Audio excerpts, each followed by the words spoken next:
Welcome to spicy box Tamil. வாங்க இந்த வீடியோவில் பட்டாணி சாதம் எப்படி செய்கிறதுன்னு பார்க்கலாம். இதை பீஸ் புலாவ், வெஜிடபிள் ரைஸ் எப்படி வேணாலும் சொல்லலாம். ரொம்ப ஈஸியாகவும் செஞ்சிடலாம். இது ஒரு சூப்பரான லஞ்ச் பாக்ஸ் ரெசிபிங்க. குழந்தைங்களுக்கு ரொம்ப பிடிக்கும். 2 கப்பு பாஸ்மதி அரிசியை 1/4 மணி நேரம் ஊற வச்சுருக்கேன். பாஸ்மதி ரைஸ் இல்லைனாலும் வேறு எந்த ரைஸில் வேணாலும் செய்யலாங்க. இப்போது புலாவுக்கு தேவையான பொருட்கள் என்னன்னு பார்த்தீங்கன்னா, 1/2 ஸ்பூன் சோம்பு, 2 பட்டை, 2 கிராம்பு, 1 ஏலக்காய், பிரியாணி இலை, கல்பாசி, நட்சத்திர சோம்பு, இஞ்சி பூண்டு விழுது. இதில் ஏதாவது 1-2 பொருள் இல்லைனாலும் பரவாயில்ல. அப்புறம் 2 வெங்காயம், பச்சை மிளகாய் கட் பண்ணி வச்சுருக்கேன். ஒரு சின்ன கேரட் கட் பண்ணி வச்சுருக்கேன்.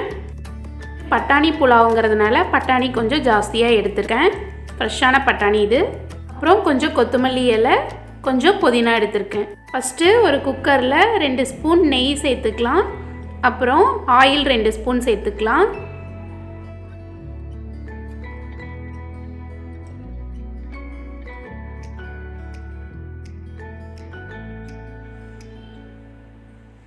எண்ணெய் காஞ்சதும் எடுத்து வச்சிருக்கிற எல்லா வாசனை பொருளையும் அதில் சேர்த்துக்கலாம். அடுப்பை சிம்மில் வச்சுட்டு செய்யுங்க. அடுத்தது வெங்காயமும் பச்சை மிளகாயும் சேர்த்துக்கலாம். வெங்காயம் நல்லா ப்ரௌன் கலர் வர வரைக்கும் வணங்க விடுங்க. தீஞ்சிராமல் பார்த்துக்குங்க. அடுத்தது 1/2 தக்காளி சேர்த்துக்கிறேன். வேண்டானாலும் விட்டுறலாம். வெங்காயம் நல்லா வணங்கினதும் அதில் கேரட்டையும் பட்டாணியும் சேர்த்துக்கலாம். கூட நீங்கள் என்ன காய் வேணாலும் சேர்த்துக்கலாம், உங்களோட விருப்பம்தான். இப்போது சாப்பாட்டுக்கு தேவையான அளவு உப்பு சேர்த்துக்கலாம்.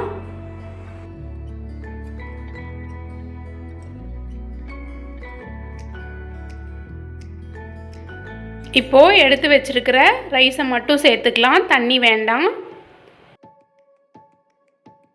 இந்த அரிசியை கொஞ்சம் நேரம் எண்ணெயிலேயே கிளறி விடலாம். அப்போ தான் இந்த அரிசி குழையாமலும் உடஞ்சி போகாமலும் நல்லா உதிரி உதிரியாக வரும்.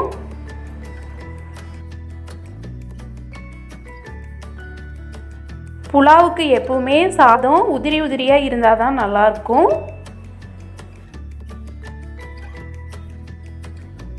பாஸ்மதி அரிசிங்கிறதுனால 1 டம்ளர் அரிசிக்கு 1.25 டம்ளர் தண்ணி மட்டும் சேர்த்துக்கிறேன். உங்களுக்கு புலாவ் ரொம்ப டேஸ்ட்டாக வேணும்னா கண்டிப்பாக தேங்காய் பால் சேர்த்துக்கோங்க.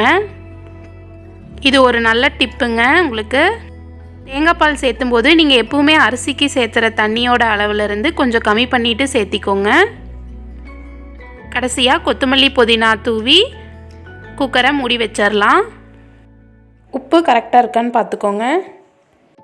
பாஸ்மதி அரிசிங்கிறதுனால 2 விசில் போதும். அப்புறம் 2 நிமிஷம் சிம்மில் வச்சு எடுத்துக்கலாம். இப்போது குக்கரில் ப்ரெஷர் போனதும் ஓப்பன் பண்ணி பார்த்துடலாம். இப்போது நம்ம பட்டாணி புலாவ் சூப்பராக ரெடி ஆயிடுச்சுங்க. சாதமும் குழையாமல் நல்லா உதிரி உதிரியாக சூப்பராக வந்துருச்சு. இப்போது நெய்யில் வறுத்த முந்திரியை அதில் சேர்த்துக்கலாம். ரொம்ப நல்லாயிருக்கும். அவ்வளோதாங்க, நம்ம புலாவ் ரெடி. ஈஸியாக செஞ்சிடலாம். இந்த ஈஸியான புலாவை நீங்களும் கண்டிப்பாக ட்ரை பண்ணி பாருங்கள். நம்ம சேனலை சப்ஸ்கிரைப் பண்ணிவிட்டு அதில் ஆளுங்கிற ஆப்ஷனையும் கிளிக் பண்ணிடுங்க. அப்போ தான் நான் போடுற ஒவ்வொரு வீடியோவும் உங்களுக்கு நோட்டிஃபிகேஷனில் வரும். தேங்க்ஸ் ஃபார் வாட்சிங்.